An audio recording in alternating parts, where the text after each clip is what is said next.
ନୁନ୍ଦର ବୋଲି ଗୋଟିଏ ଗ୍ରାମ ଥିଲା। ସେହି ଗ୍ରାମଟି ବ୍ରାହ୍ମଣ ଶାସନୀୟ ପଣ୍ଡା ବ୍ରାହ୍ମଣମାନେ ବାସ କରନ୍ତି।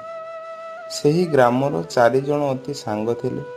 ସେମାନଙ୍କ ମଧ୍ୟରୁ 3 ଜଣ ସିନା ସମସ୍ତ ଶାସ୍ତ୍ରରେ ପାଣ୍ଡିତ୍ୟ ଅର୍ଜନ କରିଥିଲେ, ହେଲେ ବୁଦ୍ଧି ତାଙ୍କର କମ୍ ଥିଲା।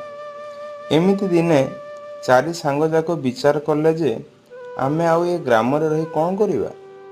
ଉପାସ ଭୋକରେ ସମୟ ବିତାଇବା ଠାରୁ ଚାଲ ଆମେ 4 ଜଣ ଯାକ ବିଦେଶ ଯାଇ କିଛି ଧନ ରୋଜଗାର କରିବା।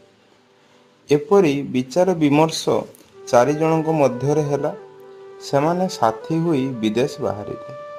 ଚାଲିବା ମାର୍ଗରେ ଅନ୍ୟ ସାଙ୍ଗ ଜଣଙ୍କ ପଛରେ ପଡ଼ିଥିବାର ଦେଖି 3 ପଣ୍ଡିତ ସାଙ୍ଗ ବିଚାର କଲେ, ସେଇଟାର ତ ଶାସ୍ତ୍ରରେ ପାଣ୍ଡିତ୍ୟ ନାହିଁ, ହେଲେ ଆମ 3 ଜଣଙ୍କ ପାଣ୍ଡିତ୍ୟ ବଳରେ ସେ ରୋଜଗାର କରିବ।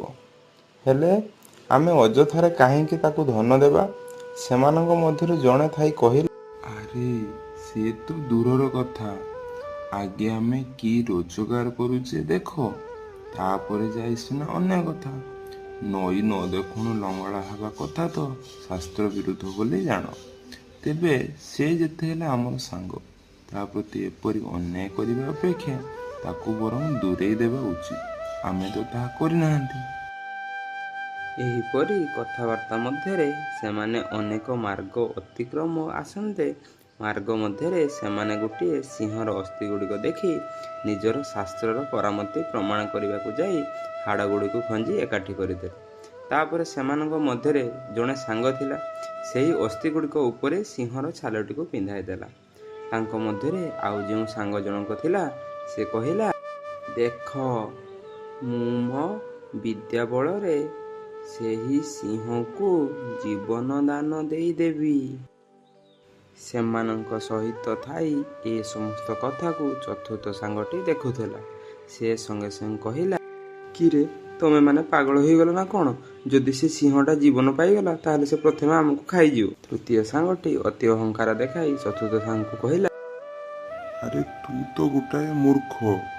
ଆରେ ଶାସ୍ତ୍ରରୁ ଆମେ ଯେଉଁ ତାର କରାମତି କଥା ତୋତେ କ'ଣ ଜଣା କିରେ? କେବଳ ଏବେ ତୁ ମୋର ବିଦ୍ୟାର କରାମତି ଦେଖ। ଏ କଥା ଶୁଣି ଚତୁର୍ଥ ସାଙ୍ଗଟି କହିଲା, ମୁଁ ତ ଗୋଟାଏ ମୂର୍ଖ। ତୁମେମାନେ ଯଦି ବିଦ୍ୟା ବୁଦ୍ଧିରେ ପାରଙ୍ଗମ, ତାହେଲେ ରହ, ମୁଁ ଆଗ ବୃକ୍ଷକୁ ଚଢ଼ିଯାଏ, ତାପରେ ତୁ ତୋର ଶାସ୍ତ୍ରକୁ ପରୀକ୍ଷା କରିବୁ। ଏହା କହି ଚତୁର୍ଥ ସାଙ୍ଗଟି ସଙ୍ଗେ ସଙ୍ଗେ ମାର୍ଗ ପାର୍ଶ୍ୱରେ ଥିବା ଉଚ୍ଚ ବୃକ୍ଷକୁ ଚଢ଼ିଗଲା।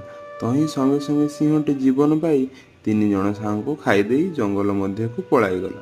କିନ୍ତୁ ଚତୁର୍ଥ ସାଙ୍ଗଟି ବୁଦ୍ଧିଆ ଥିବାରୁ ବୃକ୍ଷକୁ ଚଢ଼ିଯାଇ ନିଜର ପ୍ରାଣ ରକ୍ଷା କଲା।